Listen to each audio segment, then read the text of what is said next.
Hola, ¿qué tal? ¿Cómo están? Muy buenas, no sé si días o tardes, a un minuto, justo 12 del día. Muy buenas tardes a todas y a todos por estar aquí este día. Gracias por ese video de introducción y sobre todo gracias por atreverse a hacer una mesa como esta, que es la que vamos a hablar el día de hoy, porque vamos a hablar de narrar, de contar historias. Vamos a hablar de lo importante que es que sepamos narrar y narrarnos y evidentemente quienes estamos aquí nos dedicamos de manera profesional a contar historias, unas mucho mejor que yo evidentemente, pero a contar historias. Pero no se trata de que todas nos volvamos narradoras profesionales, pero sí que entendamos la importancia de la narrativa, la importancia de contarnos y al contarnos también, por supuesto, poder identificarnos, transformarnos y estar. Así que de verdad me da muchísimo gusto el día de hoy estar con estas tres extraordinarias mujeres. Está conmigo Almadelia Murillo, escritora. Un aplauso para Almadelia, por favor. Está también conmigo Elisa Miller, que se presenta y me encanta como directora, guionista, docente y mamá. La verdad, también es. Y está también conmigo Luna Miguel, escritora, editora de Penguin Random House, del Grupo Editorial España. También Luna, bienvenida. Y yo soy Gabriela Barkentin y me va a tocar básicamente no moderar porque simplemente conversar con ella sobre esto que significa contar historias, narrarnos y ojalá también ustedes se lleven alguna inquietud a este respecto. Y voy a arrancar contigo, voy a arrancar con las tres primero, una pregunta general para las tres y les pido nada más ahí que estemos atentos un poco al tiempo, pero un poco la provocación que también me gustaría que ustedes lanzaran a quienes nos están acompañando ahorita, que es un poco de ¿cuándo sintieron ese gusanito de contar? ¿No? De contar historias, de narrar. ¿Y cuándo sentían que además eso podía tener, pues no sé, como un impacto en la gente que las lee, que las ve, que las escucha, que nos ve, que nos lee, que nos escucha? Pero no sé, algún momento que hayan sentido un gusanito, y comienzo contigo, mi querida Almadelia. Bueno, hola a todas mis queridas copanelistas y hola a quienes nos escuchan, gracias por estar aquí. A ver, lo primero que me vino a la cabeza ahora que preguntaste, en realidad fue una experiencia de muy niña. Yo crecí en un internado para niñas, éramos 300 niñas, entrábamos los lunes, salíamos los viernes, aquí en la Ciudad de México, en División del Norte, aún existe. Bueno, porque mi madre me llevó ahí porque tenía 8 hijos y estaba muy cabrón hacerse cargo ella sola, en fin, es una historia muy dura. Y yo muy pronto, desde el primer viernes que mi madre fue por mí, salí con una cartita donde le relataba qué había hecho la semana, ¿no? Hicimos esto, comimos esto, cenamos lo otro, vinieron tal. Y mi madre me festejó de tal manera, siempre se lo voy a agradecer, esa cartita y la pegó en la parte interior de su ropero, que entonces el siguiente sábado yo llegué pero con un pergamino, porque además me puse a pegar una página debajo de la otra, ya en las orillas ilustraciones, ¿no? Haciéndole una verdadera relatoría de lo que eso pasaba. Y cuando pienso en esto me parece muy interesante poner en el discurso público cómo la mirada que te reafirma emocionalmente te puede ayudar a que sepas que tu camino es ese, ¿no? Pues de ahí para adelante, o sea, mi madre tiene, pero así de cartas de la relatoría del internado. Y yo creo que desde ahí hasta ahora, lo que me ha pasado a mí es que algo me validó y me hizo sentir que yo podía contar mi historia y meter en ella mis emociones, aunque el mundo dijera que así no era como había que escribir o que narrar, ¿no? Oye, ¿y tu mamá ya no volvió a decirte que qué bonito, después de que llegabas con 18,000 páginas, ¿no? Ha de haber dicho, ya mijita, fue suficiente. No, y ahora ya ni lee mis libros, me da besos y abrazos y los acomoda por ahí en algún lugar, ¿no? Pero ella es la culpable en realidad. Exactamente, pero bueno, gracias Almadelia. Y sí, la mirada me parece que es importante, la mirada que te valida y la mirada que te coloca, digamos, en cierto lugar. A veces también es peligrosa, mi mamá decía que yo pintaba bien y pinto horrible, entonces también creo que a veces algo de crítica por ahí puede funcionar, pero sí, la mirada, tienes toda la razón, es la mirada que nos mira, que nos coloca de determinada forma. Elisa, por favor. Ay, después de esta anécdota tan conmovedora, yo más bien me conecto con el momento en que decidí que el cine era para mí como un refugio. Más cerca. Sí, para que se oiga más. Encontré en ir al cine con mi abuela, que era muy cinéfila, que de ahí también tomo como este gusto por el cine, fue descubrir que era una posibilidad de salirse de la propia vida, o sea, como de ponerse en los zapatos del otro. La verdad es que una película bastante cursi, que se llama El fabuloso destino de Amélie Poulain, quizá la recuerdan. Y recuerdo una época, yo como de 19 años, que fue un momento bastante difícil para mí, en donde atravesé la primera depresión pues muy fuerte, y que cuando tienes esa edad crees que nunca se va a acabar, ¿no? O sea, entonces yo estaba atravesando eso, y mi abuela era una persona muy solitaria, y fuimos juntas al cine, y me dio como una sensación de refugio, de encontrar en el cine un lugar donde justamente salirte de tu propia experiencia vital y de tu subjetividad, y poder vivir como otra vida, ¿no? Entonces esa sensación, sobre todo en colectivo, porque todavía soy muy defensora de ver películas en los cines, cosa que se está perdiendo y eso me da un poco de pena, pero sentir que en colectivo puedes vivir una experiencia justo narrativa de vivir otra realidad, ¿no? Entonces me acuerdo salir de esa película cantando la canción con mi abuela, como de estar ultra deprimida a agarrar el brazo a mi abuela y las dos como ir como alegres, ¿no? Y decir, yo quiero hacer eso, yo quiero regalar como otra experiencia a esa pues constante mirar el mundo solo desde tu punto de vista, ¿no? Entonces fue tal cual, o sea, salí de Amélie Poulain, entonces estudiaba filosofía y no entendía nada, bueno. Y por eso estabas deprimida. Y por eso estaba deprimida, y bueno, y dije, no, es ahí, es el cine, ¿no? Es contar historias así. Y desde ahí empecé como este caminito largo para dedicarme a esto. Me encanta la imagen además que nos compartes, ¿no? La imagen con tu abuela y cantando y bailando, pero además, fíjense qué interesante, lo que nos dice Almadelia por un lado es la mirada, quien nos mira de cierta forma amorosa y que nos valida, y aquí es un poco también el decir el refugio, pero también darte cuenta que le puedes ofrecer a otros un refugio, ¿no? Y que a veces también todos necesitamos de esos refugios en la vida. Y pues voy contigo, Luna, cuéntanos. Bueno, igualmente agradecida de estar aquí con vosotras y con todas vosotras.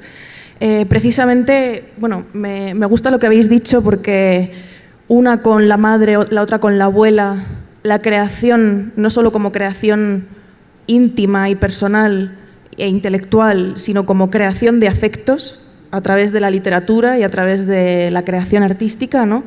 Crear no solo para crear una obra, sino para crear un vínculo afectivo, me parece que es súper importante. Y a este respecto, por dar la nota, voy a decir que sí, que yo creo que empecé a escribir porque creía que así podría hacer amigas. Yo empecé a escribir en Fotolog, en los blogs, en la prehistoria de Internet un poco, y eso me hacía conectar con gente, bueno, no solo de España, sino de América Latina, a través de nuestro idioma común. Yo tenía 13 años y a través de compartir poemitas en los blogs y compartirlos con otras personas de otros países, eso me hizo a mí pensar, yo ahí creciendo en Almería, que es una ciudad súper chiquitilla del sur de España, eso me hizo pensar que yo podía hacer amigas.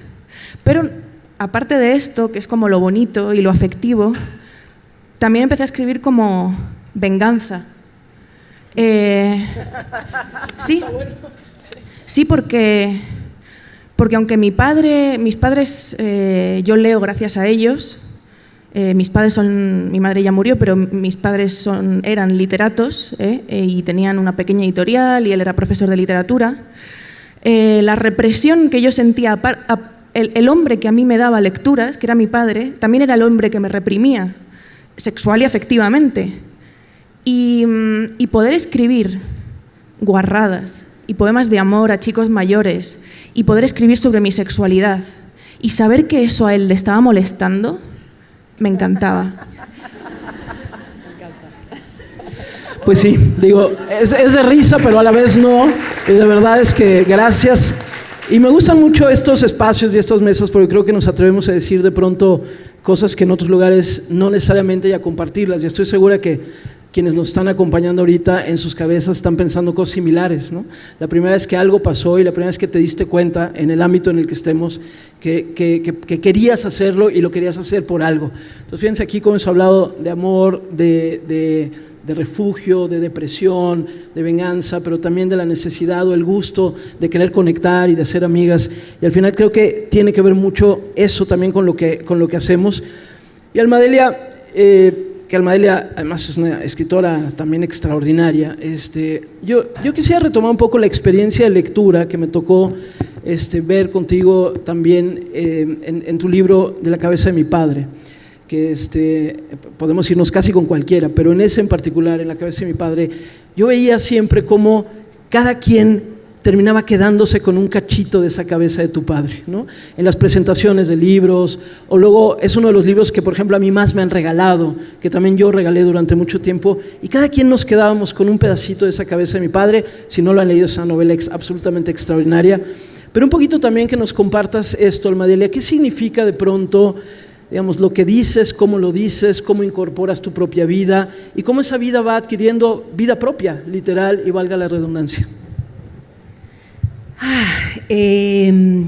Yo creo que, de verdad lo creo, que todos somos narradores de nuestra propia historia, ¿no? Nos dediquemos a lo que nos dediquemos, hay una especie de novela familiar en cada uno de nosotros, de nosotras, y siempre estamos haciendo un relato, ¿no? Desde que abres el álbum familiar y alguien empieza a contar, ¿te acuerdas?, etcétera, ahí se empieza a tejer un relato. Pero más allá de eso, creo que hay una especie como de dimensión social en el hecho de que las mujeres podamos narrar nuestras historias.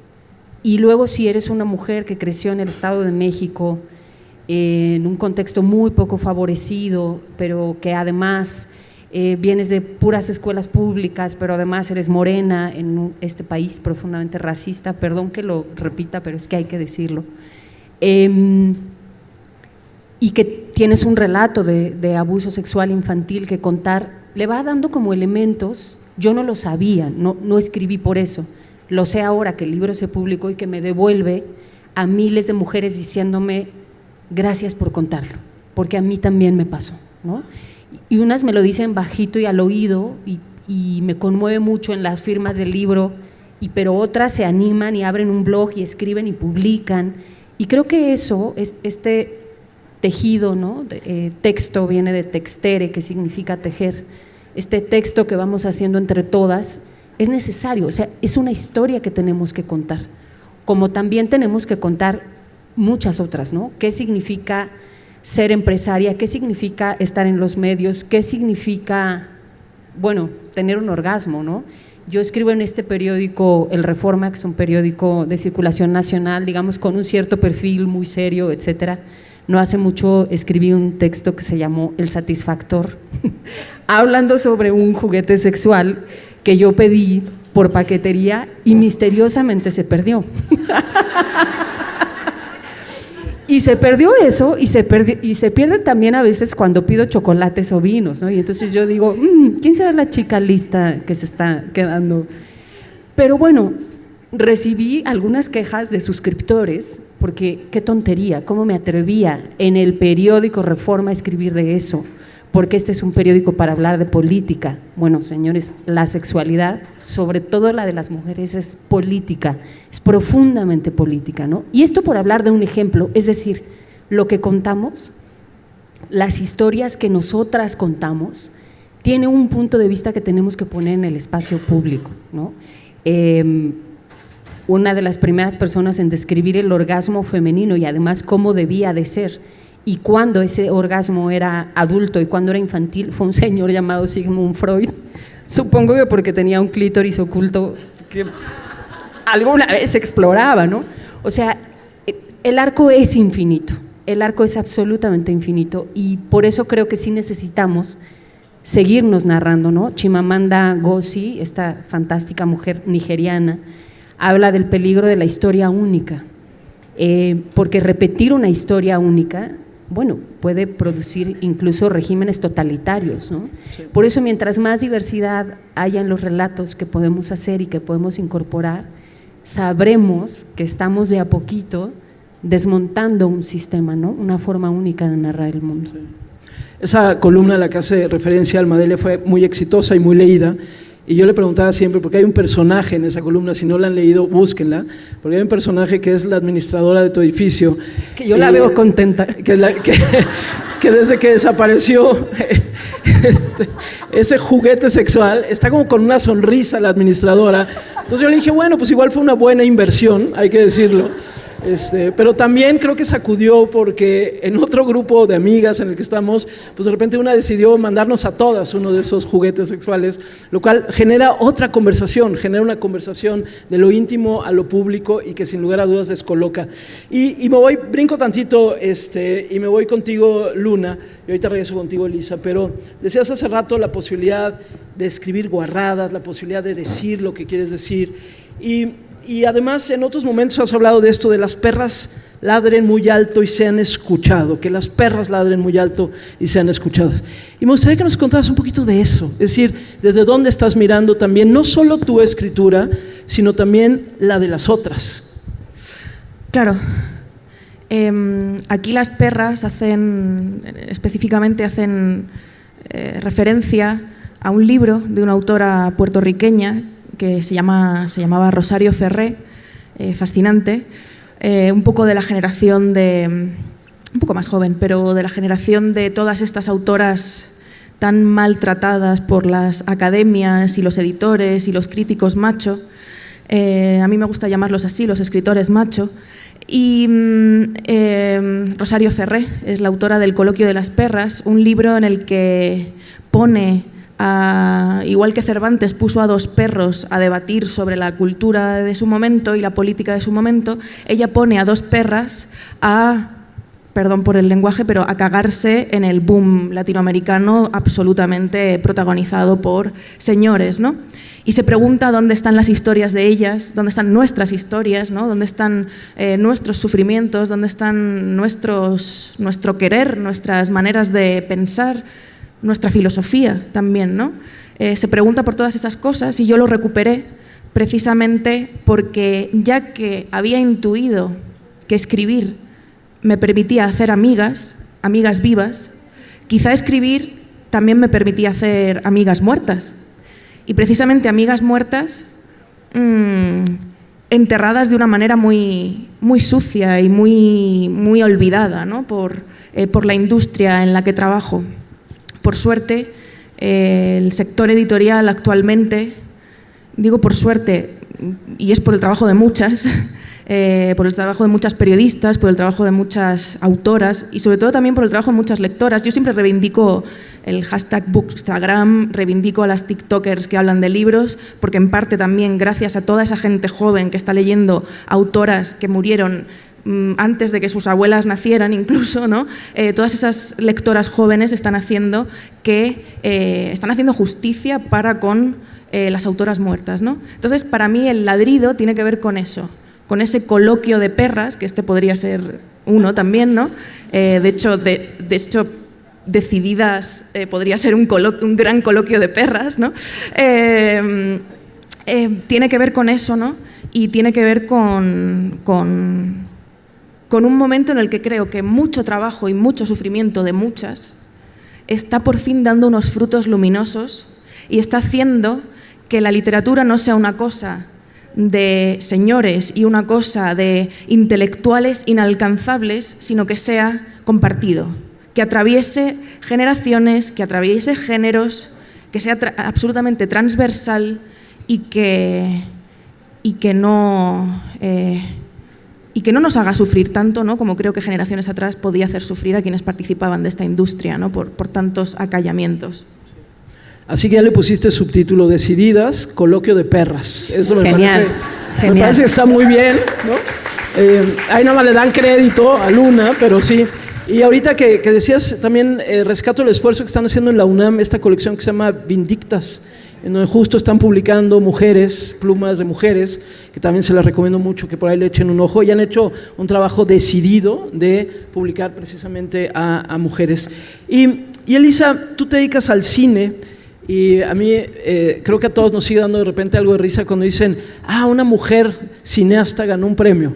Una mujer, es como si fuera como si eso en sí mismo fuera noticia.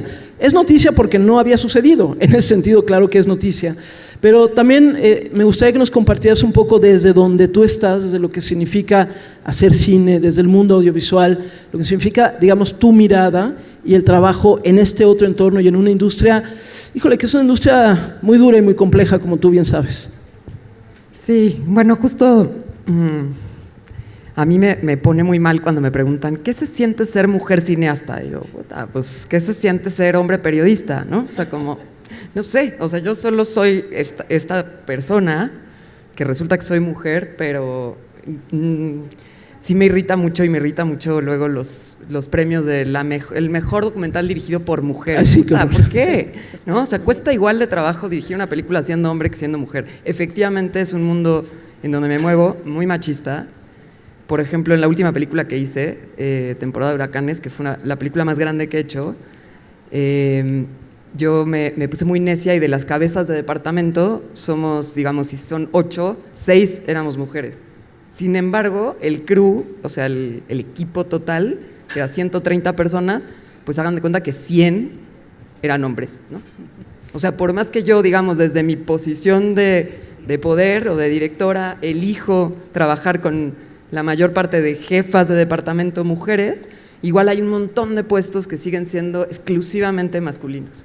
Entonces, en ese sentido, yo cada vez menos, pero muchas veces pierdo mucho tiempo en el set, en mi medio de trabajo, ya cuando me toca trabajar con gente, porque en mi medio hay muchos procesos que son yo sola, ¿no? O sea, yo escribo sola con una co-guionista, después trabajo con la productora, ¿no? Y después ya llego a como, que parece como un campamento de guerra, o sea, los rodajes son muy salvajes, muy extremos. Y me topo con un equipo mayoritariamente masculino que al inicio me mira como, ¿y perdón por esta morra qué? ¿No? O sea, como ese sentimiento que entonces pierdo tiempo en hacerles ver que aun cuando soy mujer, tengo claro lo que quiero y sé lo que, ¿sabes? Como justo, estoy decidida a hacer mi trabajo, ¿no? Entonces, ese es como una especie de obstáculo que hay que...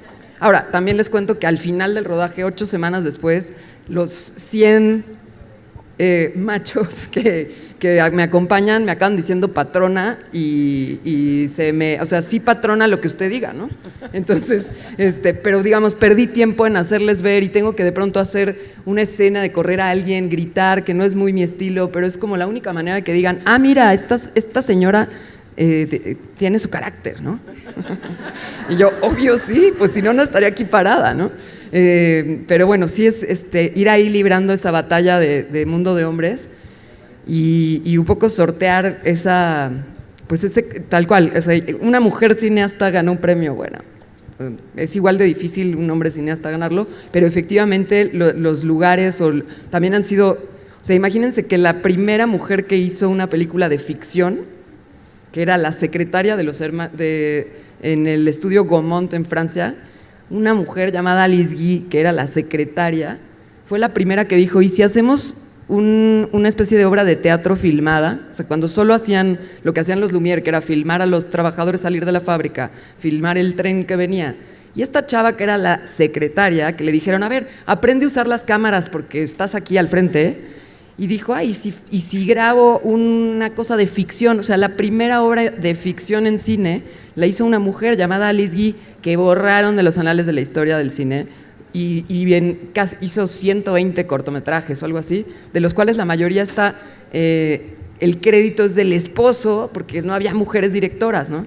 Entonces, digo, eso partiendo, ¿no? Así es la historia del cine, a mí me parece terrorífica, ¿no? Y así un montón de mujeres cineastas que o no se les da la oportunidad de sí filmar su película, o tal cual te dicen, o sea, como a mí un maestro de la escuela en mi examen profesional donde me atreví a tener una imagen de sangre menstrual, me contestó, me dijo en el examen profesional que dejara de hacer películas femeninas, que por qué me atrevía a poner sangre menstrual en una imagen, que qué ofensivo. Yo así de, güey, eso como mujer lo ves cada mes, ¿no? O sea, y tanta sangre que hemos visto de otro tipo, de violencia, ¿no? Y eso a los hombres les parecía muy violento, ¿no? Entonces, digamos, yo también sin embargo, en esta última película, de hecho, muchas que decidía así hacer puros personajes femeninos, y ahora pienso, la última película que hice basada en un libro de mi querida Fernanda Melchor, que cuando leí el libro dije, qué increíble que esta chava de mi edad hizo un libro que es unisex, o sea, que si tú nada más ves Melchor, temporada de huracanes, y lo lees, probablemente no adivinarías que es una mujer la que está detrás, porque también hay una cosa donde se espera de nosotras que hablemos únicamente de lo que es ser mujer, ¿no? Y de pronto este libro, que es un libro unisex, que yo me atreví a llevar a la pantalla como un reto gigante, que digamos, lo que yo más admiraba de Fernanda cuando leí el libro, decía, esta mujer que se atreve a hablar del patriarcado, ¿no? Del machismo, de la identidad de género, de cosas que no necesariamente nos, como que el estereotipo de, eres mujer, te toca hablar de esto, ¿no? Digamos que eso también me parece súper importante, como que romper un poco también eso que se espera de nosotras, ¿no? Y decir, yo también puedo hablar de otros temas, ¿no? Sí.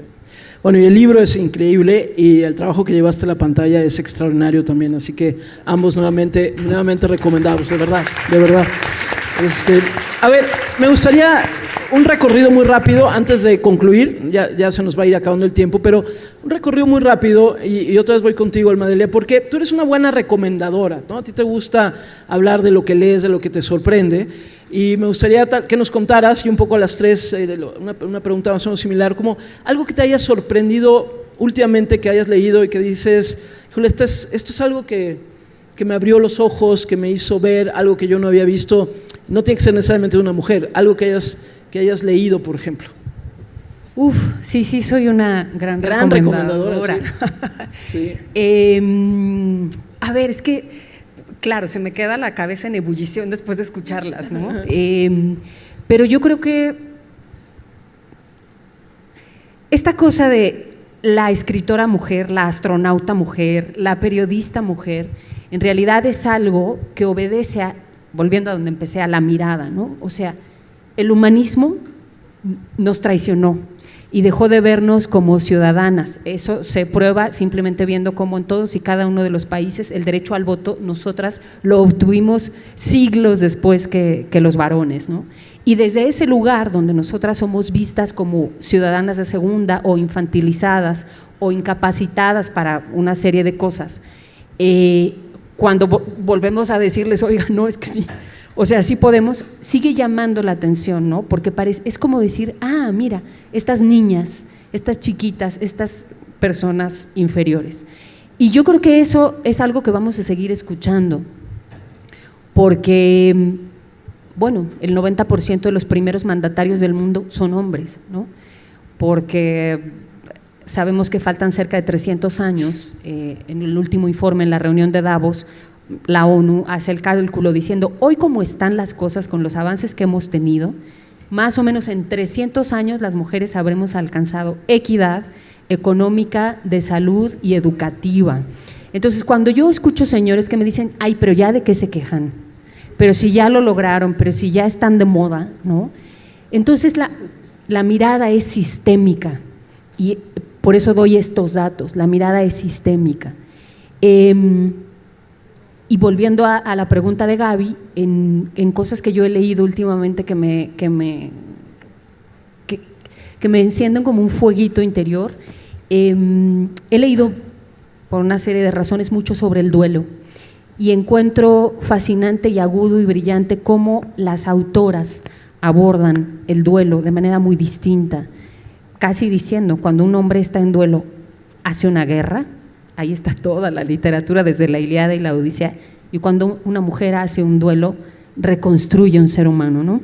Les recomiendo profundamente Lo que no tiene nombre, de Piedad Bonet, es una escritora colombiana que elabora sobre el suicidio de su hijo, y una novela colombiana que recién leí, ella se llama Sara Jaramillo, y se llama Cómo maté a mi padre, y la traigo a colación porque le matan a su padre en la guerrilla colombiana, en un contexto muy violento como el que México hoy tiene, y esta mujer elabora de tal manera, de veras, con tanta agudeza que, bueno, yo terminé llorando así, las páginas muy conmovida, pero tira un lazo, una lucecita de Cuando nosotros nos preguntamos, ¿cuándo se va a acabar la violencia en México? ¿Cómo vamos a acabar con eso?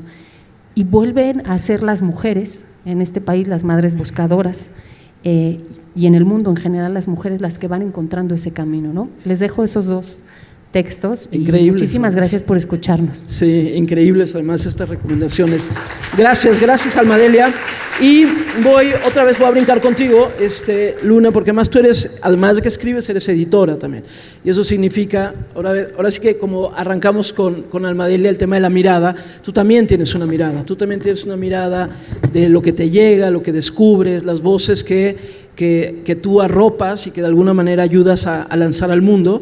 Y también me gustaría que nos compartieras tal vez algo de lo más reciente, no sé si de lo más reciente, pero algo de lo que te haya también a ti dicho, aquí tengo que poner el ojo, esta mirada vale la pena. Bueno, quizá una con las redes sociales como que se despista y tiene que poner el ojo a demasiadas cosas, ¿no? Porque creo que hay muchas cosas sucediendo al mismo tiempo. Pero ya que estaba hablando del boom y de la recuperación de autoras, justo ahora va a salir un libro de una de mis autoras jóvenes mexicanas favoritas, que es Jazmina Barrera, y es un libro sobre Elena Garro.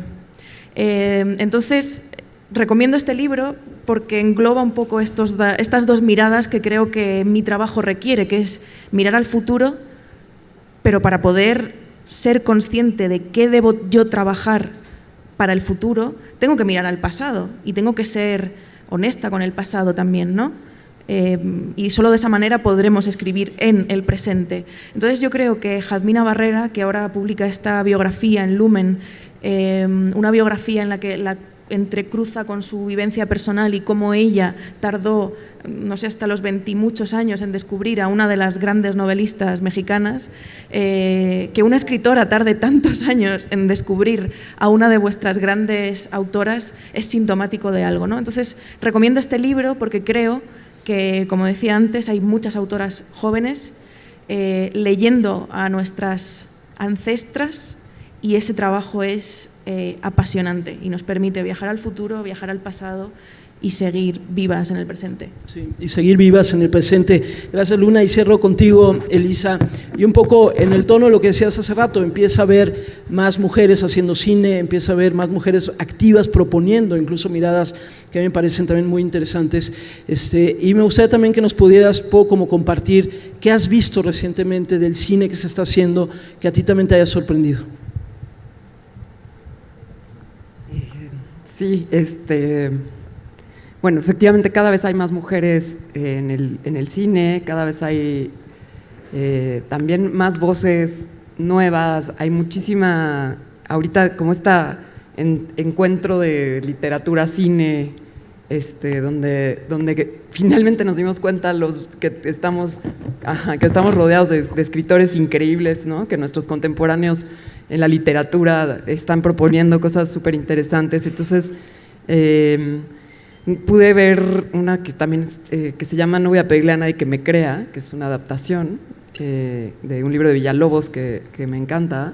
Perdón, estoy saliendo un poco de las mujeres, pero hay una adaptación de Villalobos que me pareció que vale mucho la pena, hecha por Fernando Frías, uno de mis colegas, que siento que tiene una mirada muy potente y unos personajes también femeninos muy, muy extraordinarios, que sucede entre Barcelona y la Ciudad de México.